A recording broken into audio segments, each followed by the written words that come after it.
All right.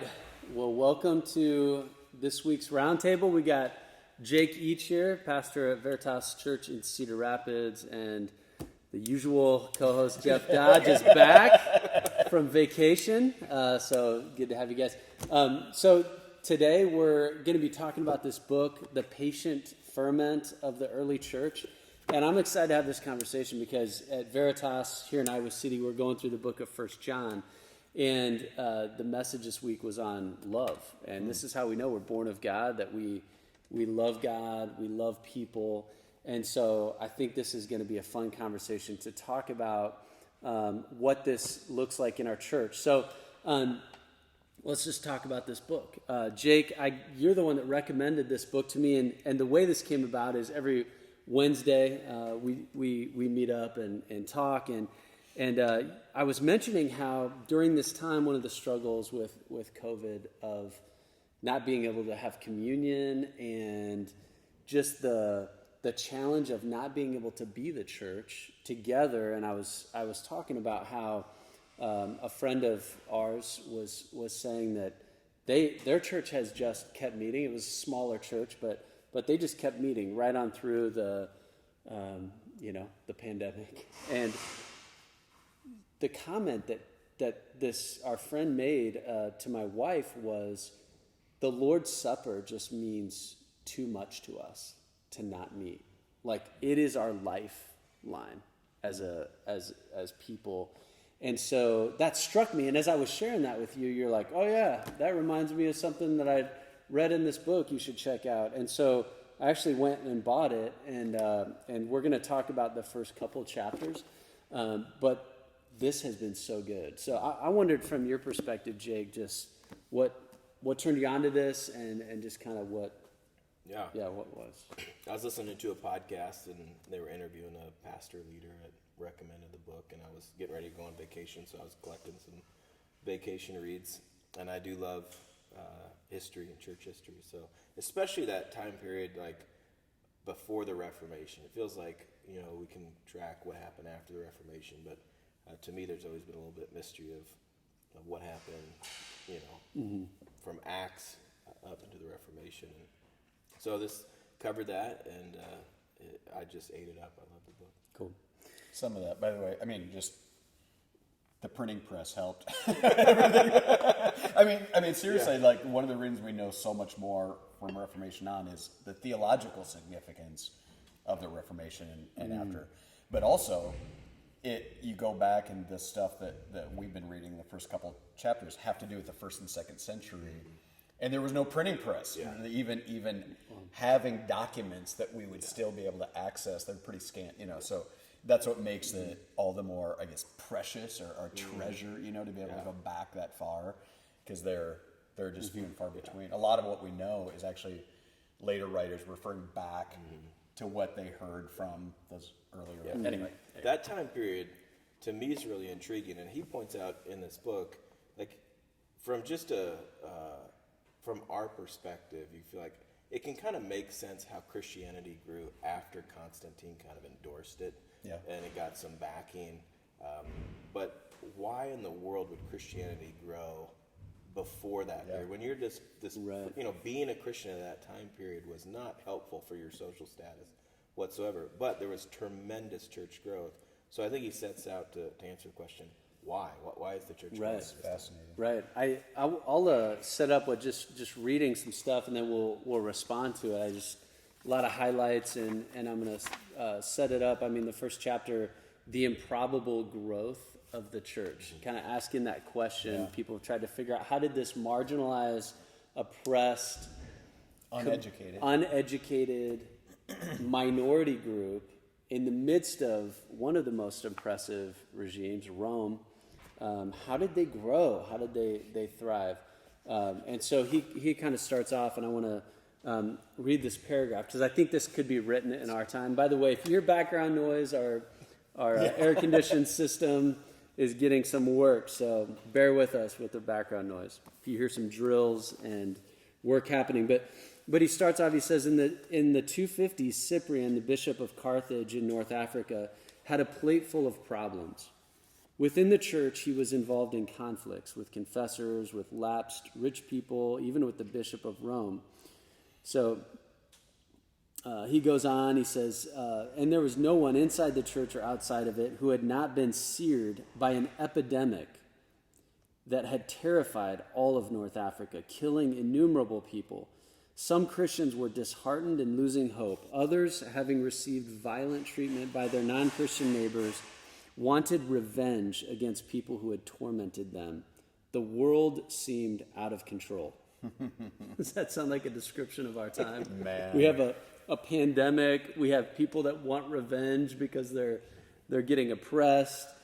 And he said, so in 256, Cyprian wrote a treatise of encouragement for his people. Beloved brethren, he wrote, we are philosophers not in words but deeds. We exhibit our wisdom not by our dress but by truth. We know virtues by their practice rather than through boasting of them. We do not speak great things, but we live them. I actually, when I read, and by the way, full disclosure, I read Mark's book because I don't even have one of my own, and it was fun even to see what you highlighted and underlined.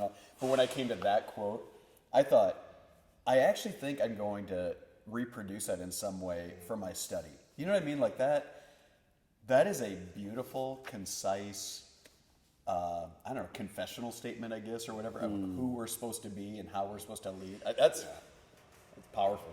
And even in that first chapter, talking about growth in this time, like if you're just a pastor in America today and you want to study church growth, a lot of times we may think of, this is the kind of music you need to have, and this is the kind of programs you need to offer, and this is what. Right. But more of saying, okay, none of that is the issue to this radical growth of Christians, and it all had to do with who they were and how they lived. Totally. That's good. I think about that statement.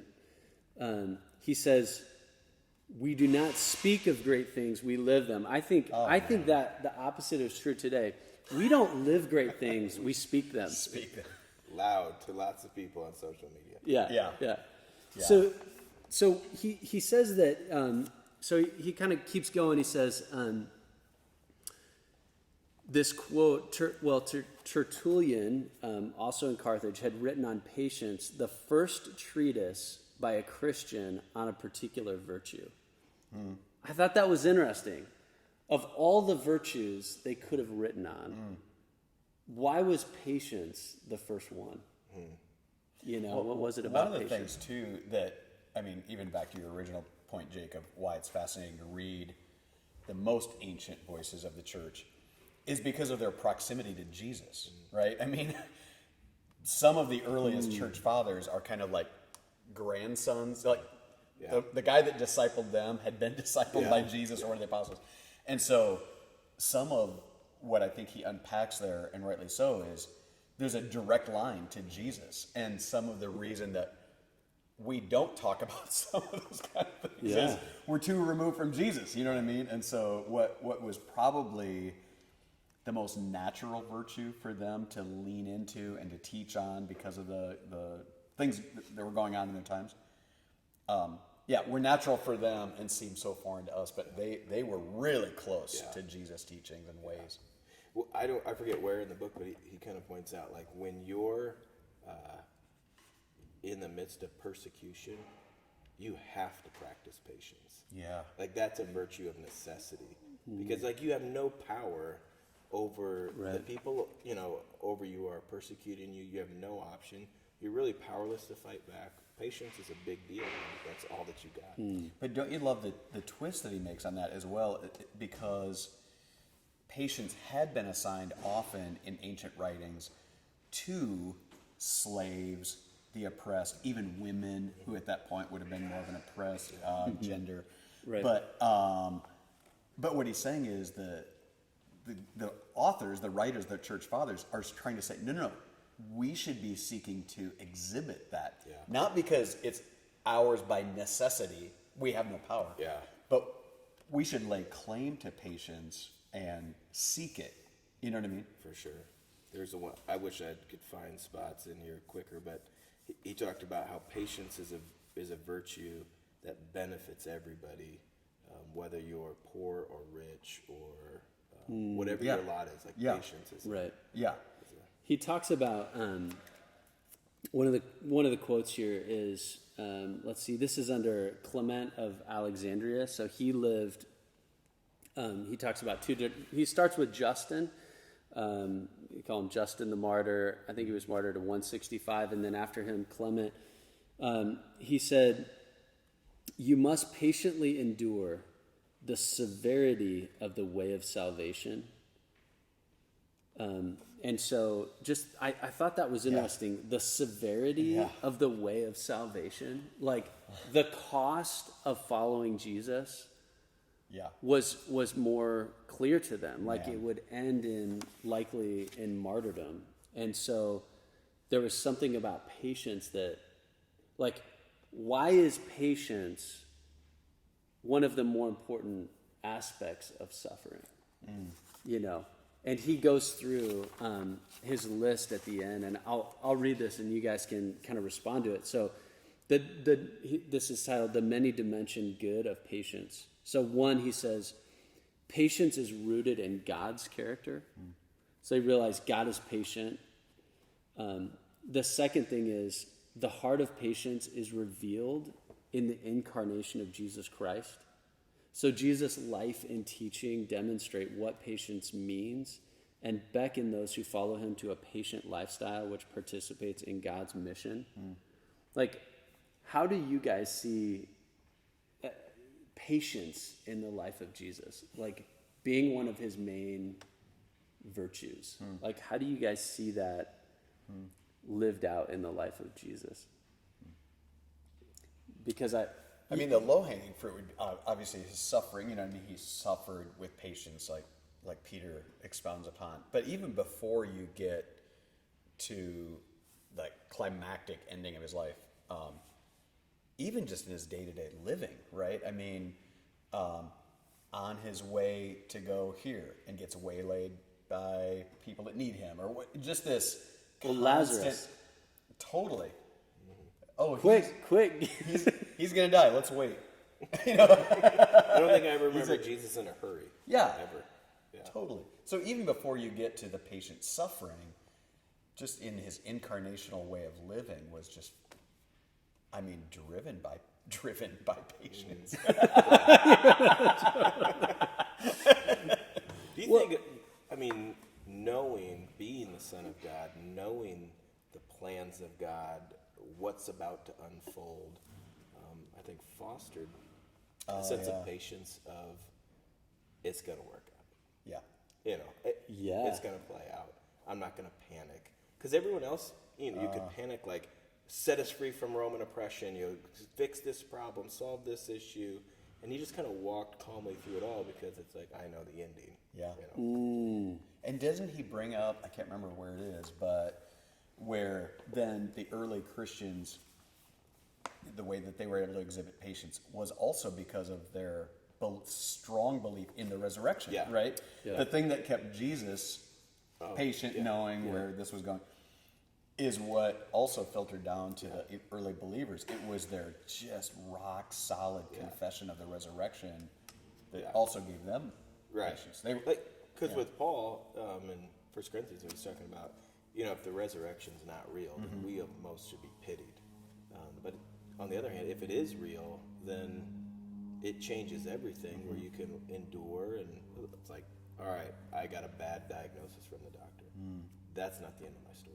Wow. Even to be able to walk through just normal trials, like, but if you think that is your story, the panic, the anxiety that would cause, so there's just a practical, emotional implication of really believing in the So take this, and I'm going to read this and apply this to our cultural moment as a church, as we think about some of the social issues, that kind of push us toward, that compel us toward activism and things, and just see. He says, God's mission is unhurried and unstoppable. He said, when people seek to follow Christ, according to Origen, God forms them into people who embody patience. Christ's followers are not in a hurry. They listen carefully when the word is read and preached. They patiently call to account straying Christians who attend worship services irregularly. Patient believers trust God when they're subjected to penitential discipline. They, quote, patiently bear the judgment made about them, whether they have been rightly or wrongly deposed. Their reflexes are nonviolent. When others treat them violently, they never exact an eye for an eye, but respond in silence and patience, and even offer words of blessing. Origen envisioned the world as a great theater filled with spectators, all of them watching to see how the Christians respond to persecution. You should read that line again, because that last one, because that's where I wrote in your book. Yeah, here's Jeff's comment. Oh my, what are they seeing now? You know what I mean? Yeah, read that last line again, because that. Origen envisioned the world as a great theater filled with spectators, all of them watching to see how the Christians respond to persecution. In the theater, a wide variety of people, including neighbors, scorn the believers and shake their heads at us as fools. The way Christians play their part in this spectacle is critical to their witness. God is with them. They must never forget that. When they are under torture, the eye of God is present with those who endure. Jesus, Origen states, laid down his soul for the Christians, so let us then lay ours down. Nor shall I say for him, but for ourselves, for those who will be built up by our martyrdom. Origen believes that patience, Christians treating their neighbors well and behaving courageously in the arena, is at the core of the church's witness. Man, how much would change if we embraced that just word picture of it being a theater, and we're the ones on the stage and the rest of the unbelieving world are spectators watching. You know what I mean? Just not in a, I don't know, like in a positive motivation to say, not to bring paranoia, like, oh, but a positive way of saying, man, we truly are to display, like, God has written a part for us to play on his stage. You know what I mean? Are we doing that well? Are we following the script? Are we doing as God would prescribe us to do, so that the audience has the response that the writer of the script intended? So culturally, here's like on a friend posted this on social media. Why don't Christians get it? If Jesus were here, if they were really like Jesus, he would support. And then they had all these, whatever their particular agenda was. Dude, I want his pipeline. I want his pipeline to know exactly what Right. Jesus would do. It was a list of all these political, like, hot topic things that Jesus would definitely support. And I guess my question is, what does that look like? Because there's a way that the world wants us to be like Jesus. Right, right. But it's like their image of Jesus. Yeah, I think even understanding how change happens. So what's interesting in the book, like as you get further, how far into it are you? Yeah, 50 through the, yeah. So when it gets to Constantine becoming a Christian, and there's Haven't debate gotten to on that part. yeah, how that. What's interesting in the history is Christianity was rapidly growing as this persecuted people. Constantine embraces the Christian faith.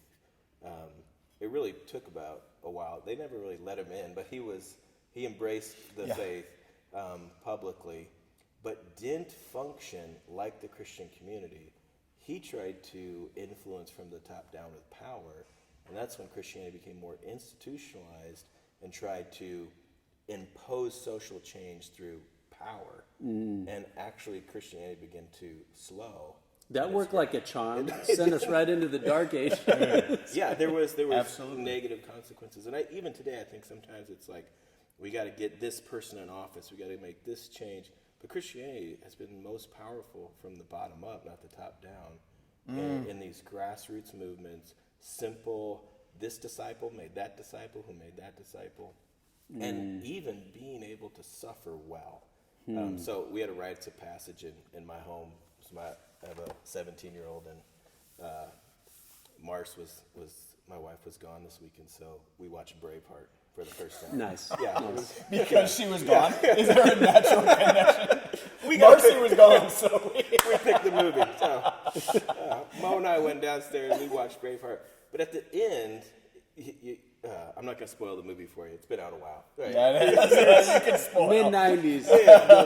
If they haven't seen it, that's on them. They wheel in William Wallace to get tortured. Everybody's cheering. They're excited about this. They want to see it happen. But as they watch him suffer, and he doesn't cry for mercy, and he just suffers well, cries for freedom, you watch the crowd change. They're no longer cheering when he gets tortured. They're just like, they're almost on his side, which really propelled Scotland into getting their freedom. Like how somebody suffered. And when you think of Jesus' teachings of what it means to be salt and light, Wow. like right before that, he says, blessed are those who are persecuted of my name's sake. Like, and then he goes and says, this is what it means to be salt and light. Like how God's people suffer and patiently endure a broken world, maintaining their joy, is probably the best witness to the world. That's So, powerful. so give me a vision of patience to live into. Oh, I suck at it. Not based on your life, but based on your idea of Don't live what. it. Just teach it. Yeah, yeah. Can I go back to that quote on we don't? I'm not asking you to live well. I'm just saying I'm working articulate it well. This was a really, really convicting book. Yeah. Really convicting book for me because when you read the church's Unhurried and Unstoppable, I don't want to say the church is unstoppable. Let's get in a hurry and go get it. But I need to learn. Hurry.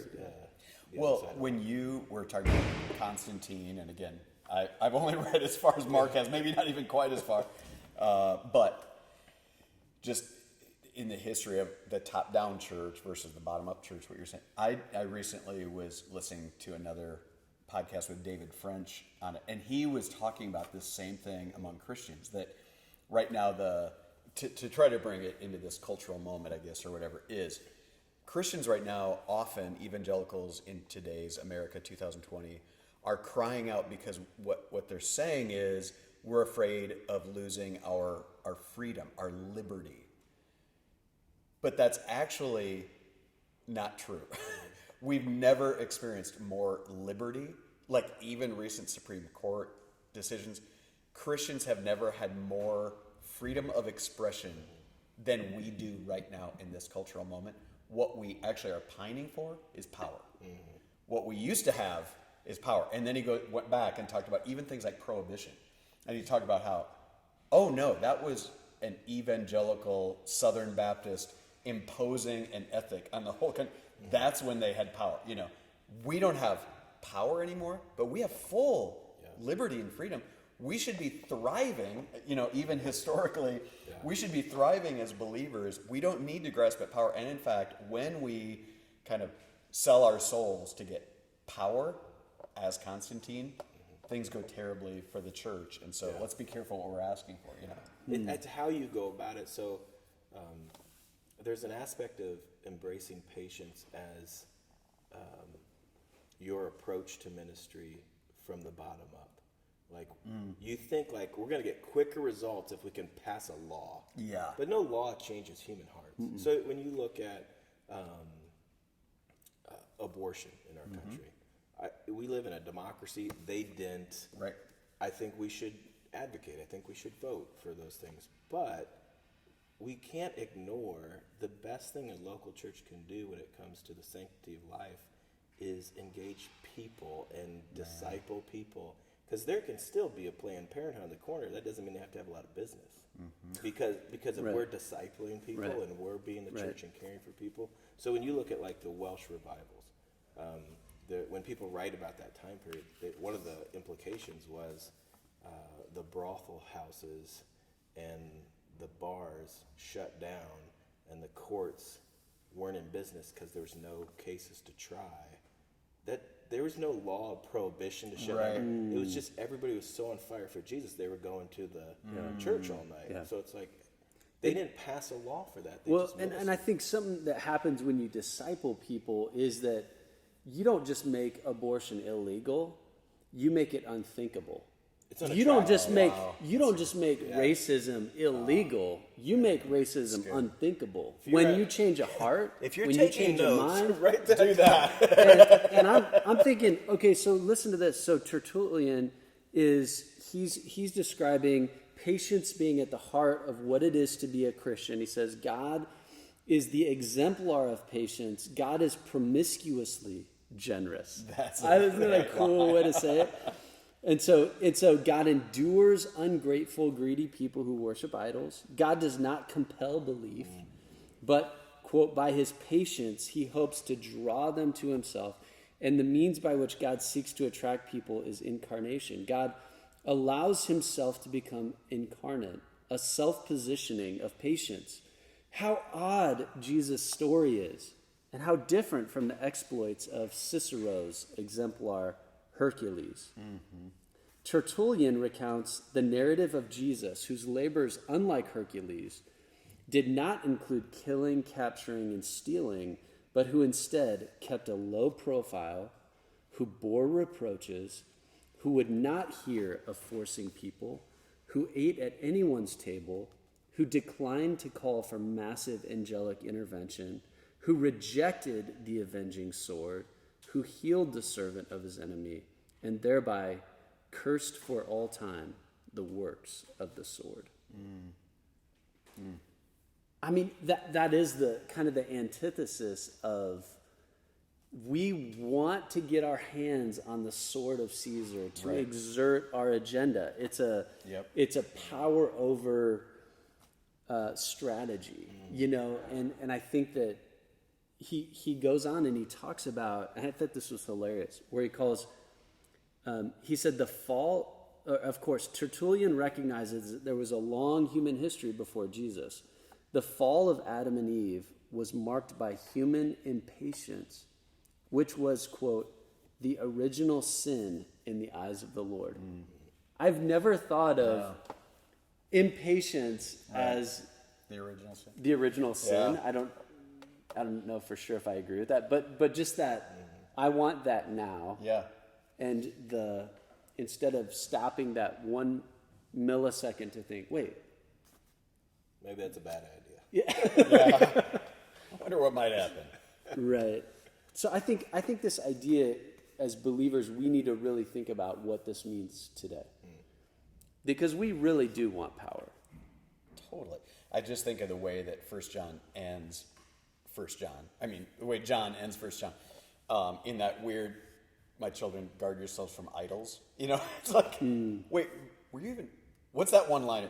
But I was thinking about that because, he mentions Hercules. And I just wonder, who are the idols? Who are the almost mystical, exemplars of what we really want that Jesus, the Apostle John, the church fathers are saying, no, exchange Hercules for Jesus. And who would that be in 2020? No, exchange the power guys. Was this kind of the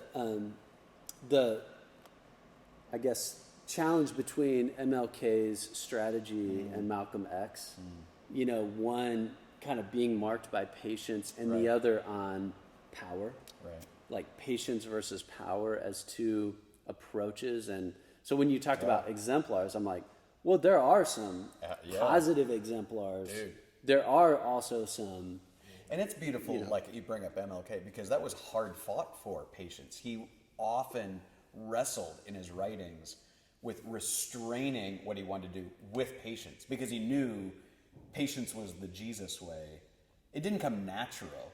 He wasn't just naturally wanting to get beaten or thrown in jail. Yeah. You know what I mean? It was a constant struggle to keep the virtue of patience reigning supreme. You know what I mean? And so, lest we think that the first century people were just kind of naturally patient. Well, of course they were patient. They were just like us. No, It says here, Tertullian urges Christians who live by Jesus' precepts to wear their oppressors out with patience.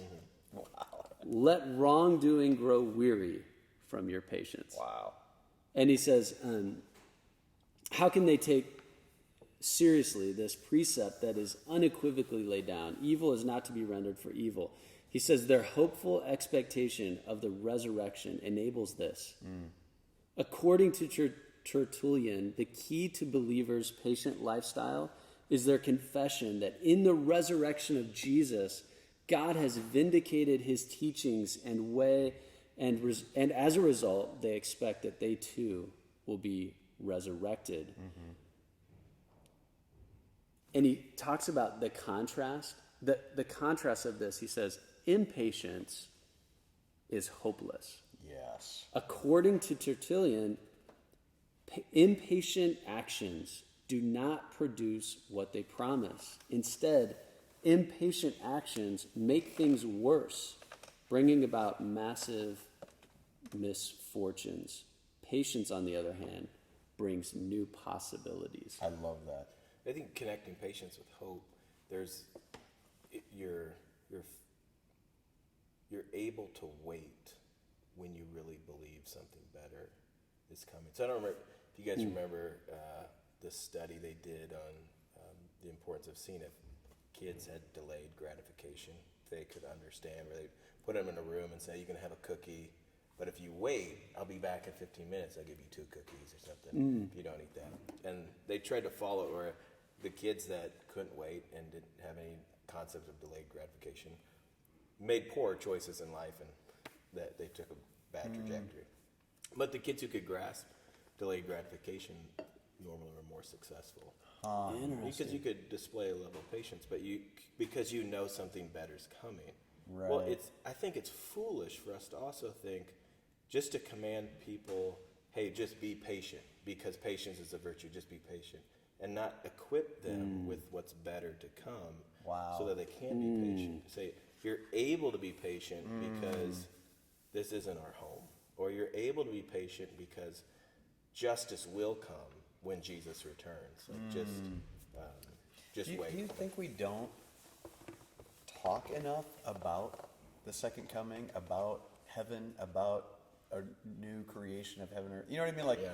I wonder if part of the failure for people to grasp hope and patience comes actually back to those of us who are leading God's people. And I'm saying this as a reflection. I guess I'm asking it to you, but I'm thinking, do I disciple people enough toward hope? You know what I mean? Yeah. Do we teach enough? This was an interesting, because he talks about almost exactly what you guys are talking about when he says, and this was new to me, like not new, like I never thought of this, but the way he said it, Christians must not avenge themselves. And Cyprian, one of the early church fathers, saw that some Christians were tired and they wanted revenge because, their property's getting taken. They're putting, being put in the arena to die and all this. So, but he says, following Jesus entails living lives of voluntary suffering. But Cyprian encouraged them to look forward to judgment. Addressing people who are tempted to resort to violence, Cyprian appeals to the Lord of the Apocalypse and he quote Revelation 22, who orders his people, quote, to wait and to endure with strong patience the day of future vengeance. This is a new theme. Throughout Cyprian's treatise on the good of patience, he's made much of the Sermon on the Mount. But in this passage at the end of the treatise, quote, his ethic of non-retaliation is not grounded in the love of your enemies, but in the eschatological intensity of God's vengeance. On the day of reckoning, Jesus Christ, the judge and the avenger, will come in power to vindicate his suffering people with fire. When Christ, quote, revenges himself, he is destined to revenge us. the people of his church, and the number of all the just from the beginning of the world. So from your question, like, do we talk about it enough? Right. I think circumstances maybe perpetuate that to be a greater focus. Because I'm just thinking as you're reading that, if you're a persecuted group of people because of your faith, Right. and you're powerless, absolutely powerless against the Roman Empire, like it's unfair. You're losing your job. You're getting thrown into the Colosseum. You're losing your life, and the unfair, unjust treatment of you because of your faith. How precious is the teaching then of your Lord and Savior going to return on a horse with a sword coming out of his mouth? Right.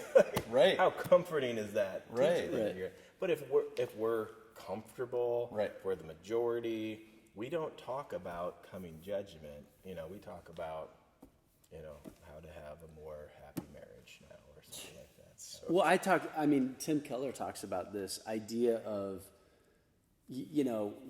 as Americans, our God is love, and we get offended by a God who's avenges himself, a God of wrath. We have a hard time about a God of wrath.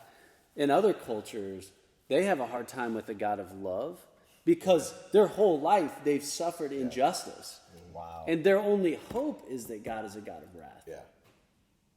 Well, you see That's the good martyrs. news. That's good news. That's Yeah. good news. The right? martyrs earlier in Revelation, where they're cowering, how long, O Lord, how long, that's not impatience. It's appropriate. What they're saying is, we're counting on you, Lord. We're Yeah. counting on you to come in the wrath. You know what I mean? Yeah, you're that little kid getting picked on. It's like, I got a big brother. Yeah, right? He's Hey, coming. big brother, when are you coming? You know what I mean? Like, He's yeah, coming. Yeah. totally. I hope.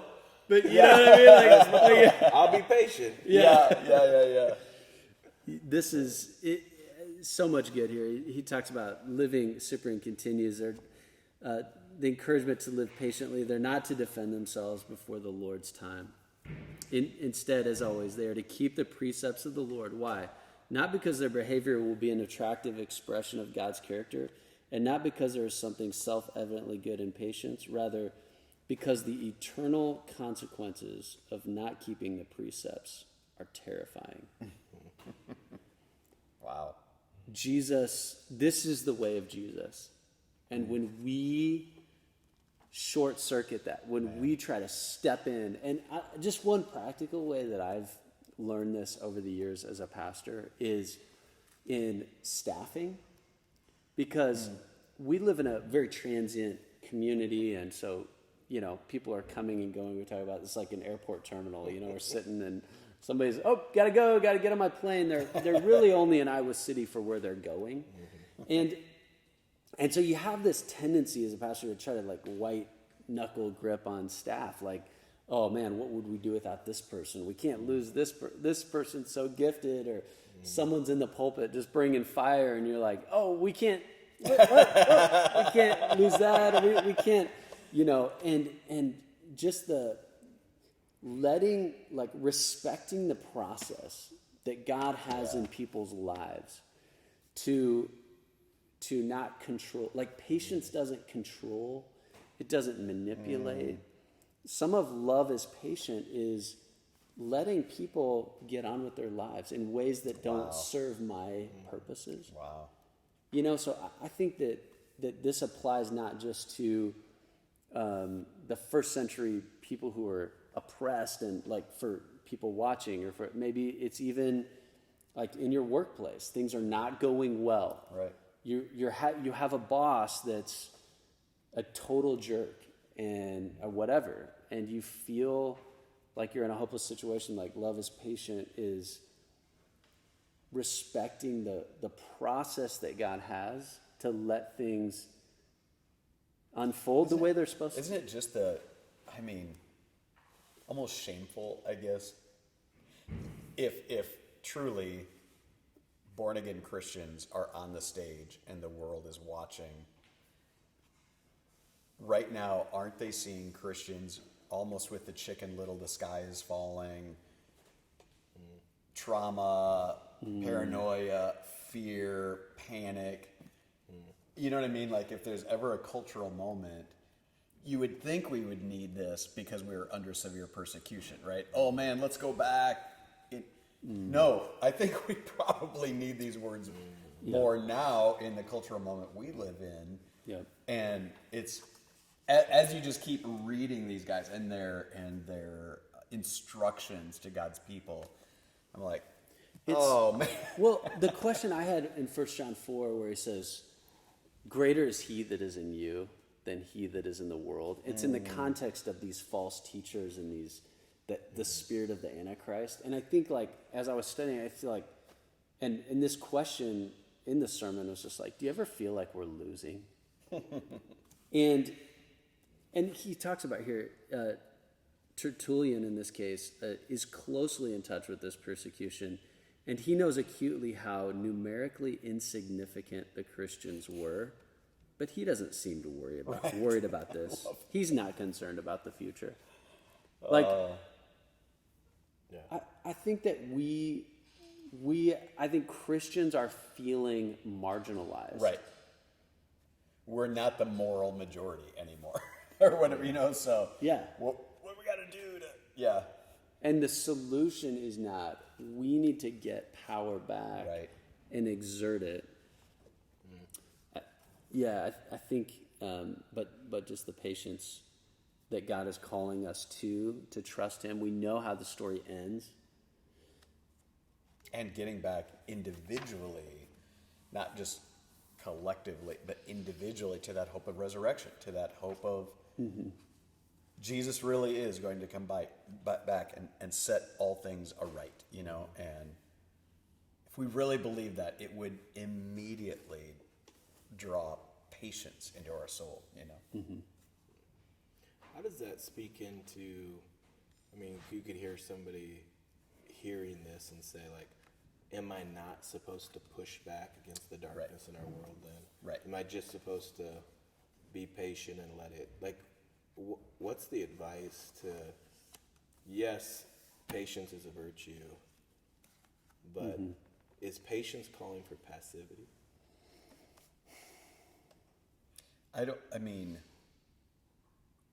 No, but here's the thing. The as opposed to passivity, the activism that we should be displaying is way more going to those who are downtrodden, going to those who are also persecuted, going to those who are really oppressed. You know what I mean? Instead of making our activism more about power grab and trying to gain more of that control and power. And so, no, I don't. We are not called to passivity. It's just that what agitates us the most? What are we activated to go toward? You know what I mean? And I think it's a realignment in that, because if by pacifism American Christians think just sit on your hands and do nothing and don't vote and don't do or whatever, don't do anything, that would be No, I ask that because I do think a lot of times people hear patience and they equate inactivity to it. Good call. But sometimes patience is, no, I'm just taking the long way there. That's good. I'm not taking the shortcut. I'm taking the long way. And when you look at the church's approach, it was a very slow, that's what the ferment, like tremendous impact as a persecuted minority, and it wasn't top down, it's bottom. So as he gets more into the book, Christians impacted society because of their virtuous living. Yeah. Like they didn't have services where non-believers attended. In fact, they had people, they wouldn't let non-believers come in. Isn't that shocking? Yeah, there was like, if you sometimes you were like in a 2 to 3 year apprenticeship before they'd even baptize you. Yeah. Like they really guarded the gates. Like if you're going to be a Christian, you're the real deal, and we expect you to live this way. We expect you to be charitable. We expect you to display the fruits of the Spirit. So it was less prominent, but it was really potent. Man. Yeah, so I wonder, it's like, and that's what changed. So it's like Christians in our society, they're different. Yeah. They generally live different, act different, function. And it was kind of this person interacting with this person, this person. So it was like, we're taking a patient route of changing our community. Yeah. And it's stronger, it's slower, but it's... Do you remember why even, I don't want to put you on the spot, but what is with the, it's a weird word to ferment for a title, you know. He explains it right here. Yeah, good, yeah. He says ferment. early Christians did not write explicitly about ferment, but I find it a useful metaphor to describe the way their patient growth occurred. It operated reticently, but what theologian Origen called God's invisible power. Mm-hmm. It was not susceptible to human control, and its pace could not be sped up. But in the ferment, there was a bubbling energy, a bottom-up inner life that had immense potential. And in chapters 9 and 10, I consider the Emperor Constantine and the formidable theologian Augustine, I will ask what happened to the ferment of patience when Christians attempted to control and force its pace. Yeah. That's what I love. So to use a different analogy that's closer to my heart, we've talked about this before, but when it comes to, sometimes I use this I analogy. think I know where this is Yeah, going. when it comes to community, but smoking meat. Like if you're Yeah. going to smoke a Yeah. brisket, The you have to be patient patient. smoke. That's what it should be. Of the early You're going to church. smoke that brisket for 24 hours. It's low and slow, but it's the only way to get that bark and the smoke ring and that amazing flavor. Keep going. Now I'm hungry, right? But it's the only way to get that flavor. You cannot put a brisket in a microwave and get that thing. And what happened is like in pre-Constantine, it's like it's this smoking. Like it's a slow process, but it's producing this beautiful flavor in people. Like real discipleship was happening, and now you live differently because you're actually following Jesus. Constantine gets a hold of it and is like, oh, we can microwave this thing. Like let's just get more power. We'll get rid of the bad guys. We'll do this, and it lost its flavor. And it's So heaven knows I like smoking meat. So I've got no issue with you co-opting the thing and making it smoke. The thing that I like about ferment, and he talks about it at a later page too, is for the ancients, well, even for today, it's kind of magic. That fermenting thing happens, and happened by accident for many of them. You know what I mean? All of a sudden you open the lid and you're like, this smell and all this chemical thing has been going on in there. You know what I mean? And I like that that's where he goes, is using that idea of fermenting. It's both its slowness or whatever, but also it's kind of magical. Yeah. You know, Well, people today make kombucha. Yeah. Letha making her kombucha and popping the lid and the stuff spewing out. It's like this. Totally. Yeah. It's like magic. Yeah. You can't control it, and that's what it's the mystical side that the church is supposed to be, not the pragmatic. Again, the Constantinian. We know how to organize this. We're going to make a capital city for the church. We're going to put somebody that's going to run the church, and they're going to have directives that go down, and everybody's going to fall in line. And what we got is the Dark Ages, right? I mean, So to your earlier point. So I talked to Recab yesterday, and one of the things he brought out, I was asking him about critical race theory, white fragility, and some of these things, and Recab's awesome. I mean, he's like, man, I would rather, like, Black Lives Matter. He was just saying, I would rather be scrutinized on how I exegete the Bible than how I exegete a slogan. Yeah. He was saying, let's stick to God's word. And as far as critical race theory and how helpful is it in helping us analyze some of these issues, he goes, my concern is, we quickly, like, and maybe rightfully, like, critique this.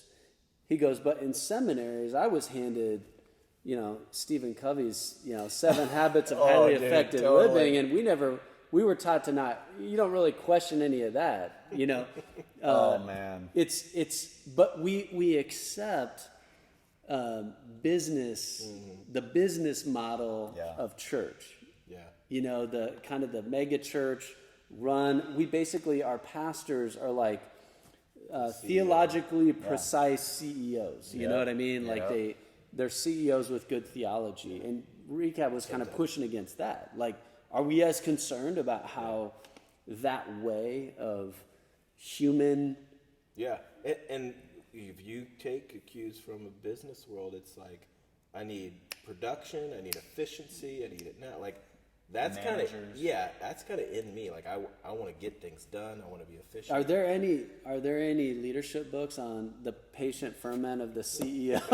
How to bring magic back to the church. You know what I mean? Like, seriously, how to bring the supernatural, the mystical back to the And I think that's the application to the local church of patience. Like, are you willing? People want results.